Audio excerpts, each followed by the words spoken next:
నమస్తే, welcome to True9 news. విద్యుత్ అధికారులతో సమీక్ష సమావేశం నిర్వహించిన ఎమ్మెల్యే పుట్టా సుధాకర్ యాదవ్ రైతులకు మైదుకూరు నియోజకవర్గ ఎమ్మెల్యే పుట్టా సుధాకర్ యాదవ్ హెచ్చరిక.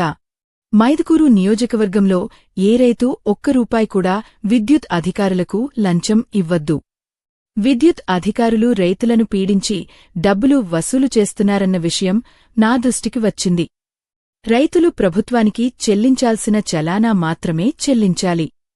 పనికోసం లంచం అడిగితే ఉన్నతాధికారుల దృష్టికి తీసుకెళ్లండి, లేదా నా దృష్టికి తీసుకుని రండి. విద్యుత్ కనెక్షన్, ట్రాన్స్ఫారం ఏ పని కావాల్సి వచ్చినా లంచం ఇవ్వద్దు. పని తొందరగా చేస్తారని రైతులు కూడా అధికారులకు లంచం ఇవ్వొద్దు, అది కూడా తప్పు. విద్యుత్ అధికారులు రైతుల నుండి ఎటువంటి బలవంతపు వసూలు చేసిన చర్యలు తప్పవు.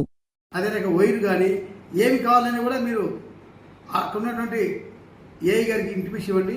వాళ్ళు ఇవ్వలేని పక్షంలో ఏడీకి చెప్పండి. ఏడీకి చెప్పి ఏడీ ప్లస్ డీకి ఇంటిమేషన్ ఇచ్చి వాళ్ళు పని చేయకుంటే మా దృష్టికి తీసుకురండి.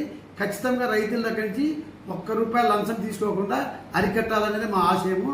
ఖచ్చితంగా మీరందరూ దానికి సహకరించాలా. మీకై మీరు ఎవరైనా బలవంతంగా మాకు ముందు కావాలా అని డబ్బులు ఇచ్చేయకపోతే కన్నా మీ మీద కూడా కఠిన యాక్షన్ తీసుకుంటారు. మీరు ఎవరైనా ఇవ్వకూడదు, అది మా ఆలోచన. కాబట్టి మీరందరూ ఆలోచించుకొని మీరు పని చేసుకోవాల్సిందిగా మిమ్మల్ని అందరినీ నేను తెలియజేస్తున్నాను.